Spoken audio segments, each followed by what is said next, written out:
तो जंतर मंतर का प्रोटेस्ट जो चल रहा है अभी आगे कितना जाने वाला है उसके बारे में आज हम चर्चा करेंगे। और मेरा नाम शरद दीक्षित है, आपका स्वागत है मेरे चैनल में। विशेष जो हमारे अतिथि हैं मिस्टर अमित अवस्थी जी, नमस्कार सर। नमस्कार। तो ये जो प्रोटेस्ट 2-3 दिन 4 दिन से जो चल रहा है और आज फाइनली आपने देखा भी होगा कि जेपी नड्डा जी ने सूप पिला दिया वांगचुक जी को, तो ये प्रोटेस्ट अब कहाँ जा रहा है, कितना आगे जाएगा या यहीं पे समाप्त हो जाएगा?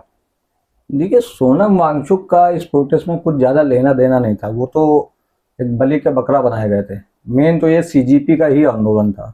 अच्छा। अजीत के जो भी उनकी पार्टी जिन्होंने बनाई थी उनका आंदोलन था। वो सोनम वांगचुक तो एक सहारा थे, जैसे केजरीवाल ने अन्ना हजारे का सहारा लिया था, उसी तरह सोनम वांगचुक थे। लेकिन अब सोनम वांगचुक का अगर अनशन तोड़वा दिया है गवर्नमेंट ने तो उससे सीजीपी को कोई फर्क नहीं पड़ने वाला। वो अभी भी प्रोटेस्ट कर रहे हैं। अच्छा। और उन्होंने अभी भी डिमांड वही रखी हुई है। अब सरकार मानती है नहीं मानती है ये उसके ऊपर डिपेंड करता है। और अभी तो ये प्रोटेस्ट चल रहा है, उधर सिंघू बॉर्डर पे बैठे हुए किसान। अभी तो कल एक एनडीटीवी चैनल पे एक बेचारा नीट का बच्चा था, कोई हर्ष दुबे नाम का, उसका इंस्टा पे तो इतना ज्यादा वायरल हो रहा है उसका गुस्सा एक्चुअल में। उसने बोला और उसने बिल्कुल जेन्युइन बात की जो एक्चुअल में होता है। वो भी प्रोटेस्ट करने गया था, लेकिन 10 दिन पहले उसको लाठी मार के भगा दिया था। अच्छा। दिल्ली पुलिस ने, यही बीजेपी गवर्नमेंट ने। ठीक है, वो जेन्युइन बंदा था। उसने बिल्कुल सत्य बात बोली कि वहाँ पे आधे आतंकवादी हैं, आधे लोग वहाँ पे गलत नारे लगा रहे हैं, भारत देश के खिलाफ बोल रहे हैं। तो वो जो जेन्युइन करने गया उसको लाठी मार के गवर्नमेंट ने भगा दिया। और जो अनजेन्युइन लोग हैं जिन्होंने इतना सब कुछ कांड कर डाला उनकी सरकार सुन रही है। उसने क्या मुद्दा उठाया, मतलब स्टूडियो भी हैरान रह गया था एनडीटीवी का, और सोशल मीडिया पर बड़ा ट्रेंडिंग हो गया। हर्ष दुबे नाम है उस लड़के का। और क्या अच्छा बोला उसने कि यहाँ पे सारे बात हो रही है धर्मेंद्र प्रधान या इन सब के रिजाइन देने से कुछ नहीं होगा। मेन प्रॉब्लम की जड़ है आरक्षण।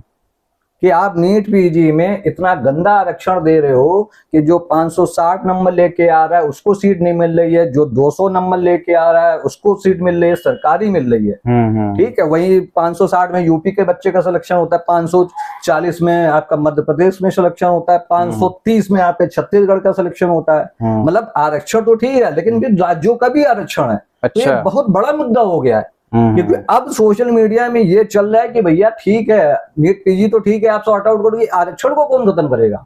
बिल्कुल बात सही है। तो ये बताइए आरक्षण की शुरुआत कैसे हुई? क्योंकि जो भी हमारे दर्शक है बहुत से ऐसे बच्चे होंगे जो नए जुड़े होंगे, या बहुत सारे लोग सिर्फ आरक्षण सुन रहे हैं कि आरक्षण आरक्षण, लेकिन इसका मेन स्टार्टिंग कहाँ से हुई और क्या इसका इम्पैक्ट है, और कैसे कैसे, जैसे आपने राज्यों का नाम बताया, तो कैसे कैसे ये आरक्षण कैसे कैसे दिया जा रहा है, क्या है ये? नहीं, इसमें भी दो क्वेश्चन, कौन से आप आरक्षण की बात करो? एक नॉर्मल आरक्षण होता है और एक नीट पीजी में होता है। नीट पीजी वाला, अभी हम नीट पीजी की बात कर रहे हैं उसी पे। नीट पीजी का देखिए, नीट पीजी में क्या था कि पहले जब कांग्रेस गवर्नमेंट थी तब जब ये सारे टेस्ट वगैरह होते थे तो इसमें क्या होता था कि डॉक्टर की क्वालिफिकेशन के लिए मिनिमम कांग्रेस गवर्नमेंट ने 235 नंबर डिसाइड किए थे। 235 फॉर SC ST OBC। ठीक है, 2022 में जैसे धर्मेंद्र प्रधान आपके क्या कहते हैं शिक्षा मंत्री बनते हैं, और उसी समय हमारे मोदी जी एक राजनीतिक सलाहकार दिलीप मंडल को अपना राजनीतिक सलाहकार बनाते हैं। ठीक है, आपके दर्शक चेक कर सकते हैं आके दिलीप मंडल का एक्स अकाउंट।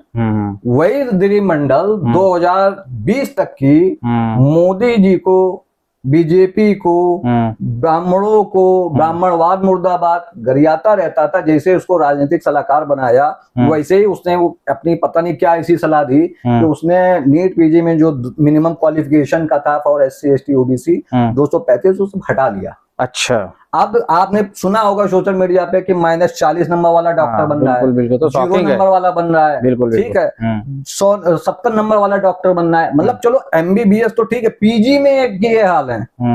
मतलब जो पोस्ट ग्रेजुएट में मैं कर रहा हूँ, मैं उसकी काउंसलिंग की बात कर रहा हूँ। अच्छा। उसमें IMC को लेटर लिखना पड़ गया था सेंट्रल गवर्नमेंट के।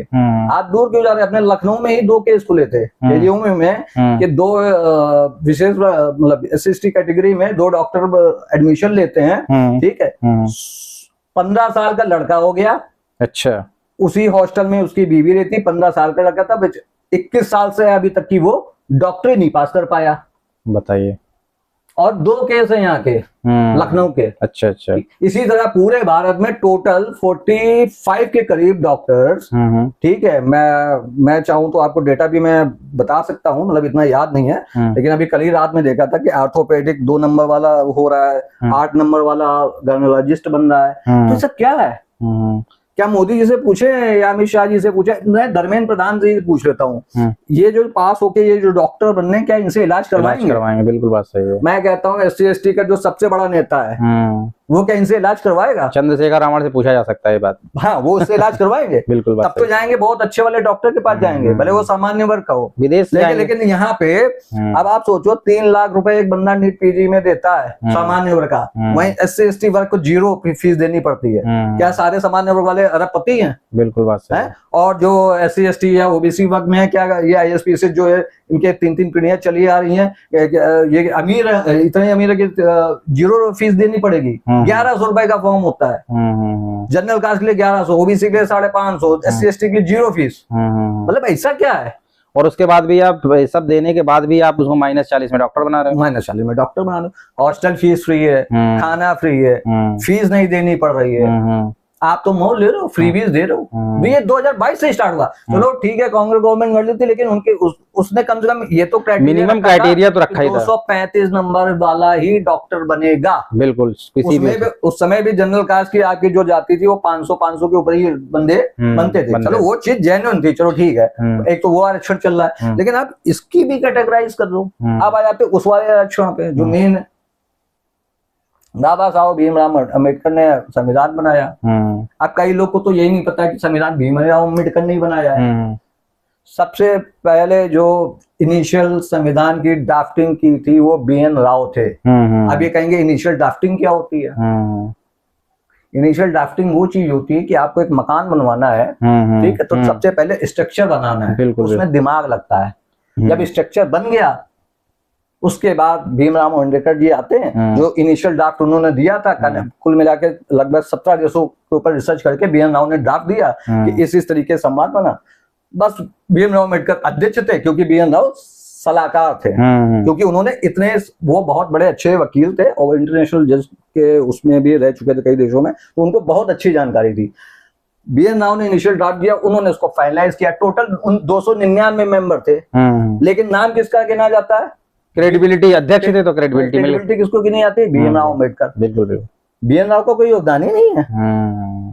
17 देशों से रिसर्च करके उसके बाद इनिशियल ड्राफ्ट उन्होंने पूरे आपको पूरा सब कुछ बना के दे दिया। उसके बाद आप लास्ट में कहते हो कि भैया यहाँ ठीक है, आपने बिल्कुल सही सलाह दी है BN राव जी, आपने दी। क्या हुआ?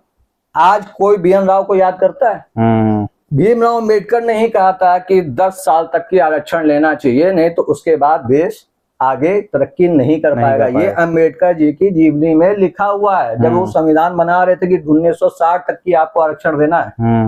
अब आप आयरनी देखो, 1952 में जब पहला लोकसभा हुआ 58% स्वर्ण जातियों के सांसद थे। हाँ सही बात है, पहले दबदबा था। 1957 में आपके 55% स्वर्ण सांसद थे। बिल्कुल। 62 में 52% थे, 67 में 48% थे। आप डेटा चेक कर सकते हैं, लोकसभा की साइट पे जाके चेक करते हैं, या ChatGPT कोई मार सकता है। ठीक है, 10 साल यानी कि 1960 तक की चलना था, लेकिन कांग्रेस ने, नेहरू ने सोचा कि नहीं, अभी थोड़ा सा और इनको दिया जाए, अभी भी ये पिछड़े हुए हैं, इंप्रूव हो जाए। लेकिन उन संसाधनों ने कभी इसका विरोध नहीं किया। आज वही भीमवादी लोग वहां पे नारे लगाते, ब्राह्मणवाद मुर्दाबाद, तिलक तराजू तलवार, मारो जूते चार। इन लोगों को तमीज है? कभी पढ़ते लिखते हैं? इतना आरक्षण देने के बाद नहीं बढ़ पा रहे हो, अभी तक के शोषण में जी रहे हो, क्या करोगे? अब इसका दिक्कत क्या हो गई? वो जो 10 साल का आरक्षण था आज 75 साल हो गए, आज तक चल रहा है सब। और इससे भी बढ़ के VP सिंह ने काम किया था, जो मंडल कमीशन बना दिया था। मंडल कमीशन, जातियों का वर्गीकरण हो गया, आरक्षण दे दिया गया। आज VP सिंह को कौन पूछता है? कोई नहीं। सबसे ज्यादा कायदे से जनरल कास्ट के तो उनको नहीं मानता, लेकिन इनको तो पूछना चाहिए। मुंबई हॉस्पिटल में मर गए थे, कोई उनको याद करने नहीं गए, बड़े बड़े नेता नहीं गए थे, उन्होंने ऐसा गंदा काम किया था। ठीक है, तो ये जो आरक्षण की जो जड़ है, देखो ये पढ़ाई में आरक्षण, जो देखो जो दिमाग होता है वो बच्चे के स्टार्टिंग में ही आ जाता है अगर वो मेहनत करता है। बिल्कुल बिल्कुल। आप सोच रहे हो कि आरक्षण दे के हम अपने देश को बहुत आगे कर लेंगे। आज अमेरिका में अगर 34% आपके नासा के साइंटिस्ट इंडियन है, लगभग 40% डॉक्टर इंडियन है, तो किसकी देन है? सब सवर्ण है, मोस्टली सवर्ण मिलेंगे आपको। क्यों मिलेंगे? क्योंकि यहाँ पे उनकी वैल्यू नहीं है, तो वो बाहर चले जाते हैं। आप फिर बाद में कहते लो अपने देश से प्यार नहीं करते। अरे भाई हमारा देश उनको दे क्या रहा है? सही बात। मान लो कोई एनआरआई आ जाता है यहाँ पे ही वो रहना चालू कर देता है, यहाँ पे अपना बिजनेस स्टार्ट करता है, सब कुछ करता है, कल को वो थोड़ा सा फाइनेंशियली वीक हो जाता है या समथिंग हो जाता है, कल को वही यहाँ पे एग्जाम में बैठता है और उसका सिलेक्शन नहीं होता है, 700 में से वो 580 नंबर लिया तो उसका सिलेक्शन नहीं होता, और 700 में से वो 200 नंबर लेकर तो उसका सिलेक्शन हो जाता है। उसके मन में क्या जाएगी? एनआरआई के मन में क्या जाएगी? आज भी एनआरआइयों के जितने भी इंडिया के बाहर हैं वो लोग यही बोलते हैं कि जो भारत का सिस्टम है, टैक्स सिस्टम की वजह से भी तो आधे। एक तो टैक्स सिस्टम एक किनारे है, लेकिन आपकी जो क्वालिटी लाइफ है, जो बच्चों का भविष्य के लिए जो चीजें हैं वो नहीं है। नहीं भाई देखो, ये तो एजुकेशन में छोड़ो, फिर तुम आप जॉब में आ जाओ। 9 नंबर का लाने वाला राजस्थान में फिजिक्स में प्रोफेसर बन जाता है, डीयू में लगभग 11 नंबर लाने वाला मैथ्स का प्रोफेसर बन जाता है। क्या है ये? तो इस आरक्षण को धीरे धीरे खत्म करना पड़ेगा, नहीं तो देश डिवाइड होने की कगार पे है। और सोशल मीडिया में ट्रेंडिंग है कि भैया बहुत हो गया, आरक्षण देना था, जितना देना था, उद्धार करना था, दे दिया, अब नहीं करना चाहिए। क्या ये सही समय है? जैसे कि अभी सही समय, तो चलिए इस पे बात करते हैं।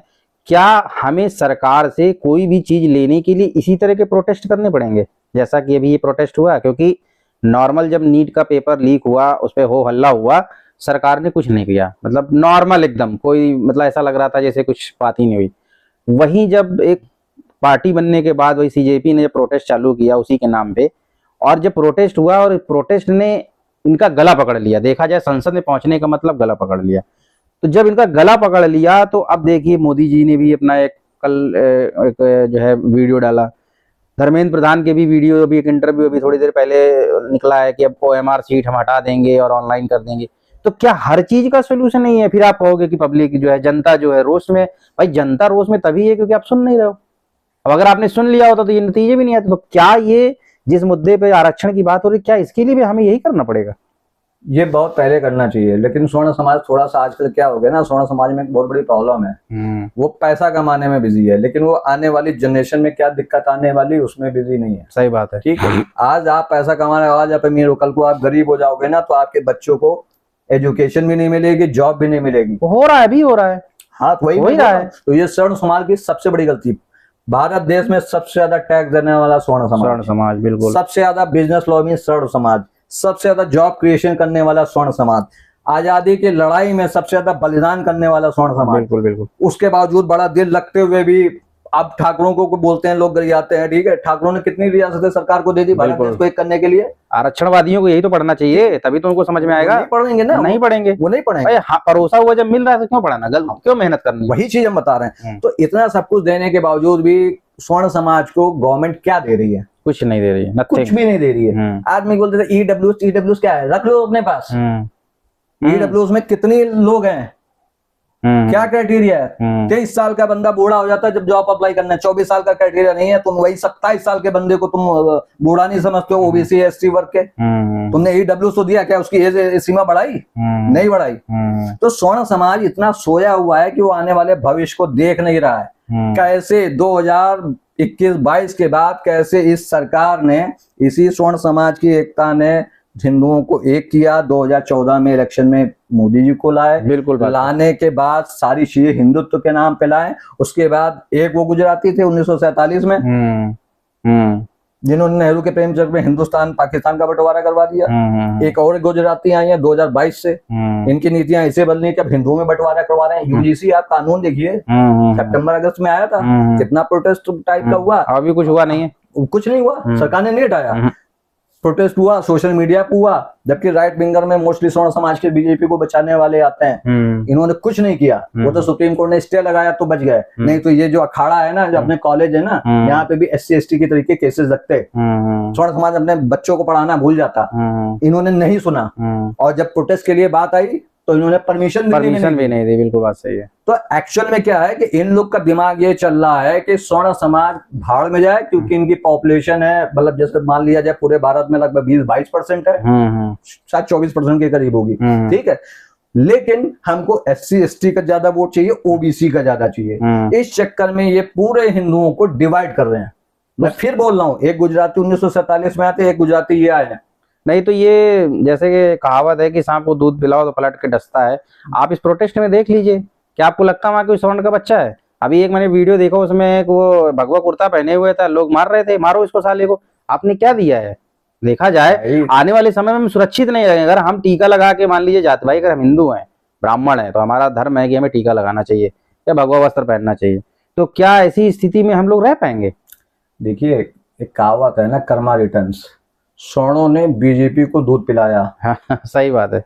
बीजेपी ने स्वर्णों को ही डस लिया। बिल्कुल बात सही है। ठीक है, सेम वही काम। दो सीटों से अटल बिहारी वाजपेयी जनता दल जब बनाया था, जनसंघ बनाया था, उसका 2 सीटों से 302 पे पहुंचाया। बिल्कुल बिल्कुल स्वर्णों ने। ठीक है, उसी बीजेपी ने स्वर्णों को डस लिया। ठीक है, इसी बीजेपी ने इन लोग को पाला। जय भीम, बुद्ध का देश है, ठीक है, आज उनको डस रहे हैं। ये कर्मा रिटर्न्स हैं, और ये आने वाली समय में बहुत गंदा, मैं जो देख पा रहा हूँ और समझ पा रहा हूँ, आने वाले 1-1.5 साल में बहुत गंदा होने वाला है। स्वर्ण समाज को प्रोटेस्ट करना पड़ेगा। बिल्कुल बिल्कुल। क्योंकि मुस्लिमों के क्यों लोग सुनते हैं? कोई पार्टी मुस्लिम की क्यों सुनती है? एक कोई चीज बोलो तुरंत सड़क पे आ जाते हैं। Street power. ये जितने नेता हैं, ये इतने डरपोक होते हैं, अगर इनकी सिक्योरिटी तो अकेले नहीं निकल सकते। अरे अभी बिहार में देखो ना, दौड़ा दौड़ा के मारा बीजेपी के नेता को। वही तो कह रहा हूँ, ये इतने डरपोक होते हैं कि अगर विदाउट सिक्योरिटी में बहुत मारे जाएं। कि सारे नेताओं की मैं बात कर रहा हूँ, ये सिर्फ स्ट्रीट पावर से डरते हैं। वहीं UGC पे नहीं सुना ना। बिल्कुल बिल्कुल। वहीं पे जैसे CJP वालों को प्रोटेस्ट लाठियां और जो संसद मार्च किया, डर लगने लगा कहीं हम संसद के अंदर घेर के जला के नेपाल की तरफ मार ना दिए जाए। बिल्कुल बात सही। इतना डर है। कल भी डर है। कभी नरेंद्र मोदी जी को देखा था कि आपने लात में ऐसे वीडियो लाइव करके फर्स्ट टाइम, बिल्कुल इतने साल किसान आंदोलन में नहीं किया उन्होंने, ठीक है ना, मतलब CA आंदोलन में नहीं किया उन्होंने, क्या कहते हैं ये UGC कानून में नहीं किया। UGC कानून में तो एक ट्वीट तक की नहीं आया। ठीक है कि हाँ हम इस पे देखते हैं। सारी गलती धर्मेंद्र प्रधान, पूरी बीजेपी का भस्मासुर बन रहा है। एक भस्मासुर इन्होंने मोहन यादव को वहां पैदा किया MP में, दूसरा भस्मासुर ये है।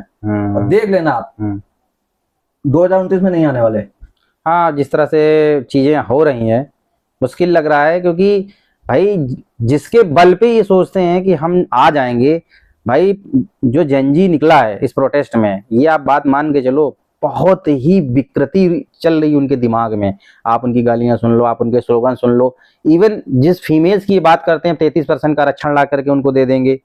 इनको तुम आरक्षण देके संसद में बैठाओगे, क्या हालत करेंगी तुम्हारी? आप बताओ।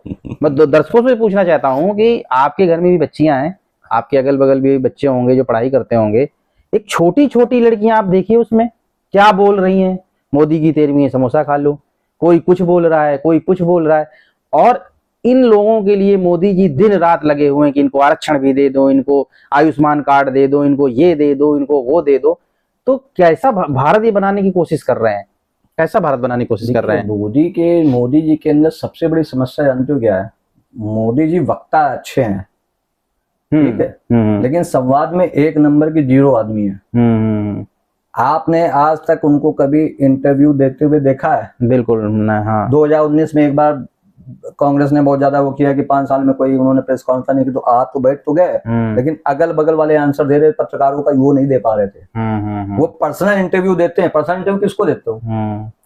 जो मीडिया के दलाल इनके लिए बैठे हुए हैं, वो क्वेश्चन ऐसे पूछते हैं कि आम चूस के खाते हैं आप पर बटुआ रखते हैं कि नहीं रखते? बिल्कुल बिल्कुल। ठीक है, आप सुबह कौन सी एक्सरसाइज करते हैं? इस तरीके के क्वेश्चन पूछने वाले दलाल मीडिया को तो ये इंटरव्यू देते हैं। कभी प्रेस कॉन्फ्रेंस में अच्छे पत्रकारों के सामने बैठ जाएं, एक जवाब नहीं दे पाएंगे ये। क्यों? देखो, वक्ता अच्छा होना एक अलग चीज है, संवाद में वक्ता होने वाला अच्छी चीज होती है। आप जितने भी पंडित वगैरह जो धर्माचार्य होता है वो बोलते हैं, पब्लिक सुनती है, उसको हम बोलते हैं वक्ता। कोई क्वेश्चन आंसर नहीं करता, उसी तरीके बोलते हैं, लेकिन जैसे इनसे क्वेश्चन पूछो भाग जाएंगे।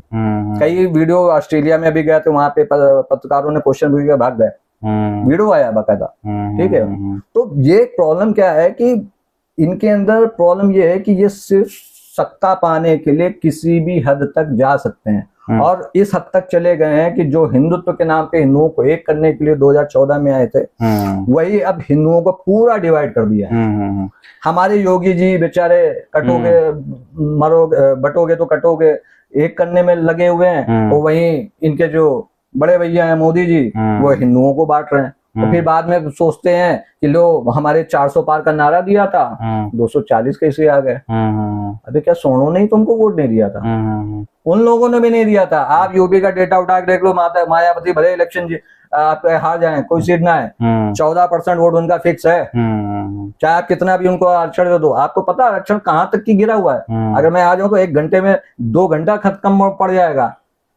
फॉरेन एजुकेशन पढ़ने के लिए बिहार सरकार ने SC STों के लिए अलग सुविधा दी है, सिर्फ SC ST के लिए। मध्य प्रदेश गवर्नमेंट ने SC ST OBC के लिए दी है। क्या जनरल कास्ट वाला फॉरेन में नहीं पढ़ता? वो गरीब आदमी नहीं होता? आप सोचो, मैं यूपी में बात करूं, लखनऊ LDA डेवलपमेंट अथॉरिटी ने प्लॉटिंग निकाली, सॉरी जो फ्लैट्स निकाले, उसमें भी आरक्षण है। OBC के कैटेगरी वालों को इतने वो मिलेंगे और SC ST को इतने मिलेंगे। आप सोचो आरक्षण कहाँ तक घुस रहा है। अभी लास्ट टाइम पे मैं आपको डेटा बताऊं तो कोई भी दर्शक जाके अपना बजट चेक कर ले भारत सरकार का, 2022, 23, 24, 25, 26 पूरे 3 साल में आरक्षण वालों को लगभग 10 लाख करोड़ रुपए खर्च कर चुकी है। Oh my God, 10 lakh! 10 lakh crore से जानते क्या हो सकता था पूरे देश में? 10 लाख करोड़ में कम से कम 1 साल तक की सारे लोगों को फ्री वो एजुकेशन मिल जाती, शिक्षा मिल जाती। बिल्कुल भैया, ठीक है। 6 महीने तक की सारे लोग का इलाज फ्री हो जाता, पूरे भारत में बात कर रहा हूँ। 1.5 साल तक की आपको पेट्रोल मेरे ख्याल से लगभग 20-30 रुपए का मिल सकता था, जिसमें हमारी कॉस्टिंग हो जाती। ये फ्री 20 बांट के उनको इतना ज्यादा काहिल बना रहे हैं कि वो इन्हीं को अब डसने पे तैयार। बिल्कुल बिल्कुल वही सही हो। और ये देखिए सबसे बड़ी बात, ये लाडली योजना, बुआ योजना, खाला योजना, चाची योजना, भाभी योजना, इन्होंने एक ट्रेंड बना लिया है। गुजराती है ना, बिजनेस तो आता है, तो इन्होंने बहुत अच्छी रिसर्च करके बैठी हुई कि अभी इलेक्शन के टाइम में 10,000 रुपए डालेंगे महिलाओं के अकाउंट में, अभी खट से 40% वोट हमारा हो जाएगा। उसी चक्कर से धीरे धीरे ये चीजें समाज में खाई बढ़ती चली जा रही है, और ये अपने मन मुताबिक काम करें। 10,000 रुपए वोट का रेट है। हाँ बिल्कुल बात सही है। असम में 10,000 ट्रांसफर किया, बिहार में 10,000 आगे ना प्रेजेंट गवर्नमेंट में। महिलाएं नहीं सोचती हैं। पूरे विश्व की रिसर्च है ये कि अगर पुरुष और महिला में आप कंपैरिजन करो सबसे ज्यादा लालची कौन होता है, तो सबसे ज्यादा महिला लालची होती है। ये कंपैरिजन है, आप रिसर्च किसी की भी रिसर्च पढ़ लो। इन्होंने उस रिसर्च पे काम कर लिया है। इनका स्टैंड ही वही बन गया है। राहुल गांधी तो गलत चीज बोलते हैं कि ये वोट चोरी है, ये वोट खरीदी होती है, ठीक है। और राहुल गांधी क्या बोलते हैं, 50% सुपर में आरक्षण कर देंगे। तुमको वैसे भी पब्लिक सीरियस नहीं लेता। बिल्कुल। अमित शाह बोलते मेरे मरते दम तक के आरक्षण नहीं खत्म होगा। क्यों नहीं खत्म होगा? तुम्हारे जीवन काल में आरक्षण खत्म होगा। मैं आपको लिख के दे रहा हूँ, क्योंकि आप स्वर्ण समाज में भी एक जागरूकता आ गई है। और मैं जितने स्वर्ण समाज के जितने भी आपके दल वाले हैं, परशुराम दल, हिंदू दल, सब एक साथ आओ।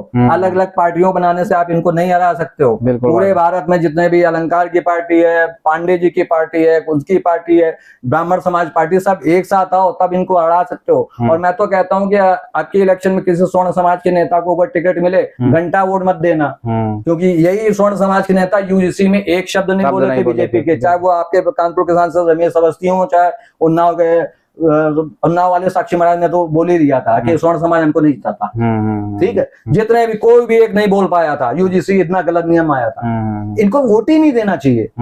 आप एक नई पार्टी बनाओ, CJP की तरीके एक नई पार्टी बनाओ, युवाओं को भरो, और उसमें इन नेताओं को बिल्कुल ना रखो, क्योंकि इनकी चमड़ी इतनी मोटी हो चुकी है कि पब्लिक प्रोत्साहन के लिए आ तो जाएंगे, लेकिन बाद में फिर वही स्कैम करेंगे, और जो अच्छे लोगों को उनको बिगाड़ेंगे। फैक्ट ये। तो दोस्तों, जैसे कि मुद्दा बहुत गर्म है, अभी हम नीट PGT पे उस पे बात कर रहे थे, लेकिन अब आने वाले समय में जैसे हर्ष दुबे जो लड़का है, उसका जो मैंने वीडियो देखा, काफी मतलब इमोशनल वीडियो था, कि एक दर्द था उसके अंदर। दर्द बस वही दर्द है कि वो भी पढ़ रहा होगा उसी कॉलेज में, उसी के बगल में एक आरक्षणवादी पढ़ रहा होगा, नॉर्मल नंबर से वो डॉक्टर की सीट ले जाएगा, और वो बेचारा नंबर लाने के बाद भी सीट नहीं मिलेगी। तो ये सिर्फ हर्ष दुबे ही नहीं है, इवन जितने भी स्वर्ण समाज के लोग हैं, आज नहीं, किसी का बच्चा भी पीजी में पढ़ रहा होगा, किसी का 5th में, किसी का 12th में।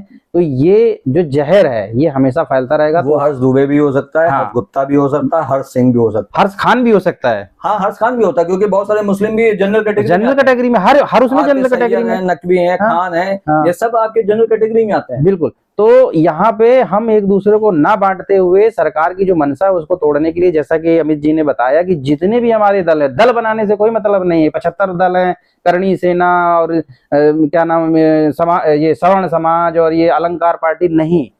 अगर आपको वाकई में बच्चों के भविष्य के बारे में चिंता है तो आपको इस आरक्षण को रोकने के लिए सरकार से इसी तरह से बात करनी होगी। और अगर नहीं होती है बात तो मुझे लगता है कि सरकार ने खुद ही बता दिया है कि अगर आपको कोई भी चीज हमसे लेनी है तो आपको स्ट्रीट पावर दिखानी पड़ेगी, और स्ट्रीट पावर दिखाना पड़ेगा। मैं आपको लिख के दे रहा हूं, नहीं तो स्वर्ण समाज का कुछ नहीं हो सकता। बिल्कुल बिल्कुल बिल्कुल सही बात है। और जो भी मुद्दे हैं जिस पे हमने बात करी है, दर्शक आप जरूर आप लोग कमेंट भी किया करिए और इस चीज को एनालाइज भी करिए घर में बैठ करके, क्योंकि ये मुद्दा वाकई में बहुत सीरियस। हम कितना भी कमा लें, कितना भी कर लें, लेकिन जब हमारा बच्चा लायक नहीं बनेगा, पैसा आप खूब कमा लोगे, लेकिन पैसा देने के बाद भी अगर आपका बच्चा आगे नहीं पढ़ पाएगा तो आप क्या करोगे? एनी हाउ में जाना पड़ेगा सरकार के पास। जैसे अमित जी ने कहा, स्ट्रीट पावर हमें आज से ही बनाने चालू कर देना चाहिए, और बल्कि इसको बना करके सरकार के पास सामने रखना भी चाहिए। और ये मेरे हिसाब से बहुत सही समय है कि अगर प्रोटेस्ट चल रहा है नीट वाला, अगर इसी प्रोटेस्ट में आरक्षण की भी बात हो जाती है, मोदी जी को खुद कर देना चाहिए, और नहीं कर रहे हैं तो इस पे हमें इस पे सवाल करना चाहिए। मोदी जी को केंद्र सरकार ने पूछा था, हाँ, कि क्रीमी लेयर जो ओबीसी है, SC ST में इनको हटाया जाए। हाँ, हाँ, जान तो क्या किया इन्होंने? इन्होंने कहा नहीं, अभी नहीं करना है। इन्होंने नोटिस दिया था सुप्रीम कोर्ट ने। ऐसे तो बहुत सुप्रीम कोर्ट की मानते हैं ना कि कानून सबसे ऊपर है। इन्होंने क्या बोला पता है? नहीं, अभी भी ओबीसी लेवल में, ओबीसी में बहुत सारे लोग पिछड़े हैं और SC ST में बहुत पिछड़े हैं। वोट बैंक की राजनीति, ये कांग्रेस को बोलते थे मुस्लिम अपीजमेंट करते हैं, आज ये party OBC SC ST appeasement कर रही है, हिंदुत्व के नाम पे कर रही है। इनको बहुत गलत, मतलब 2029 जितना इम्पॉसिबल है। हाँ, ये है कि यूपी में तो योगी तो नहीं जाने वाले, ये तो मैं भी बोल रहा हूँ, लेकिन सेंटर में नहीं आने वाले, मैं फैक्ट बता रहा हूँ। बिल्कुल यही है कि मोदी जी से भी ये हमारा आह्वान है समस्त जनता के थ्रू और हमारे थ्रू कि इस पे विचार करिए कैसे क्या हो सकता है। आप हर चीज में, जब आप नीट का पेपर आप बता रहे हैं कि अगले साल से वो कंप्यूटराइज हो जाएगा, तो इसका मतलब सब कुछ पॉसिबल है आपके हाथ में। हम ये नहीं कहते कि आप आरक्षण खत्म करिए, आरक्षण आप आर्थिक तौर पे दीजिए। आप जैसे एजुकेशन के लिए आप जो आप बता रहे हैं, जैसे कि फॉर्म का है, ठीक है, आप फॉर्म का पैसा कम कर दीजिए आप चीज, लेकिन जो एक मिनिमम क्राइटेरिया है, अगर कोई एलिजिबल है, जैसे डॉक्टर है, डॉक्टर एक ऐसा पेशा है जो भगवान का दर्जा आ जाता है, और अगर ऐसे लोग आएंगे तो क्या ही होगा, आप भी जानते हैं क्या होगा। सब आदमी इतना अमीर नहीं है जो आपकी तरह मेदांता हॉस्पिटल या फिर USA जाकर के अपना जाकर के वहां से इलाज करा के आ जाएगा। सबसे बड़ी चीज क्या है कि इनको खत्म करना हो, मंशा हो, बहुत इजीली खत्म हो सकता है। मैं आपको बताता हूँ, अभी परसों की बात करूँ, मेरे मोहल्ले में लगभग 100 राशन कार्ड कटे। ठीक है, तुमसे बोले यार राशन कार्ड कट गया, क्या हो गया, कैसे कट गया? हमने कहा तुमको क्या राशन कार्ड की जरूरत है? अरे यार चल रहा था, तो हमने कहा चल रहा था तो क्या हो गया? हमने क्या कटा कैसे? लेकिन कहता यार पता नहीं। हमने कहा आइडिया कितना बढ़ते हो? कहता 6.5 लाख। हमने कहा तुमको जरूरत ही नहीं है। इसी तरीके 2-3 लोगों से जब मैंने इसे पूछा, बात चल रही थी, कहना हम भी आइडिया बढ़ते हैं, आधार पैन लिंक है, बैंक अकाउंट लिंक है, बिल्कुल सब कुछ लिंक है, ITR से सब कुछ लिंक है। 100 कार्ड रातों रात उड़ा दिए। आप उसी जगह एक मोहल्ले में और हैं, ST वक्त के हैं, उनका भी ITR लगभग कितना जाता है, उनका नहीं काटा, तो ये नहीं काटा। अब इनके पास सारा डेटा है, कौन ओबीसी क्रीम लेयर है, कौन SC ST क्रीमी लेयर है। इनका आरक्षण को बंद करो, उनका सीधे नाम काटो, उनको कोई आरक्षण नहीं दिया जाएगा। सारा डेटा है, सारा कंप्यूटराइज है, लेकिन करना नहीं चाहते, वोट बैंक अपीजमेंट के चक्कर में। बिल्कुल भाई, AI आप ले आए हो, जब आप जनता को बीच में भी बता रहे हो प्रोटेस्ट में हम ढूंढ लेंगे जिन बंदों ने दंगे किए, फिंगरप्रिंट से पहचान लेंगे, तो रियलिटी यही चीज है कि आपका आधार पैन आपने लिंक करा दिया, मोस्टली लोगों का लिंक है, आप उसमें जाकर के चेक कर सकते हैं। अगर बंदा ITR भर रहा है, उसको लगता है आपको कि वो श्रेणी में आता है, आप उसका आरक्षण खत्म करिए। और जो एक्चुअल है, सवर्णों में भी सर हर आदमी नहीं रह गया, आप भी जानते हैं, रियासतें लुट चुकी हैं, वो चीजें चली गई हैं, तो अब सवर्ण भी गरीब हो चुका है। तो सिर्फ आर्थिक आधार पर आरक्षण की बात की जाए, और यहीं पर हम इस चीज को खत्म करेंगे, क्योंकि इस पर बहुत लंबा टॉपिक हो जाएगा, घंटे 2 घंटे नहीं 2-4 दिन भी जा सकते हैं। तो सभी दर्शकों से मेरा अनुरोध है, वीडियो को शेयर करिए ताकि सही जगह पे यानी मोदी जी तक ये वीडियो पहुंचे, और इन चीजों पर हमको बात करनी चाहिए अपने मोहल्ले में, अपने जैसे बताया सांसद से बात करिए, विधायक से बात करिए, क्योंकि आने वाले समय में इस तरह का प्रोटेस्ट आरक्षण के लिए भी एक दिन बहुत खतरनाक होगा, जो कि सरकार की गले का फांस बन जाएगा। इसी तरह की वीडियो के लिए हमारे साथ बने रहें। धन्यवाद। धन्यवाद।